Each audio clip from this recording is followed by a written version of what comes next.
যার নির্দেশনা তাই করবে। যেমন আমাদের সাবেক একজন প্রধানমন্ত্রী ছিলেন, বর্তমানে দুনিয়ার এক দেশে আছেন, পার্শ্ববর্তী দেশে আছেন।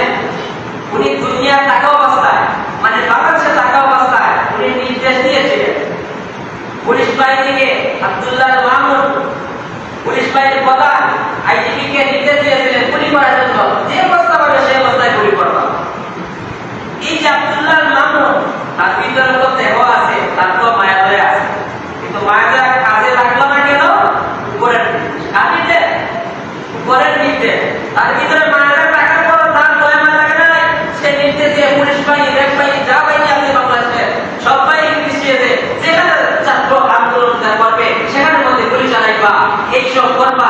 এটা করবা কেন? যে উপরের নির্দেশ আছে, তার ভিতরে মায়া দয়া টাকার পরেও সে উপরের নির্দেশ অনুযায়ী কাজ করেছে। কিন্তু বাংলা চিন্তা করেছ, এই যে জাহান্নামের মধ্যে ফেরেশতারা থাকবে, তাদের তো মায়া দয়া কোনো কিছু নাই, কারণ তারা মায়া দয়া তো তারা আল্লাহ চোখের মধ্যে, কানের মধ্যে একটা তাদের চোখে, এই যে কবরের মধ্যে ফেরেশতারা থাকবে, তারা চোখে দেখে না। তারা কি দেখে না? চোখে দেখবে না, তারা কানে শুনবে না। চোখে দেখলে, কানে শুনলে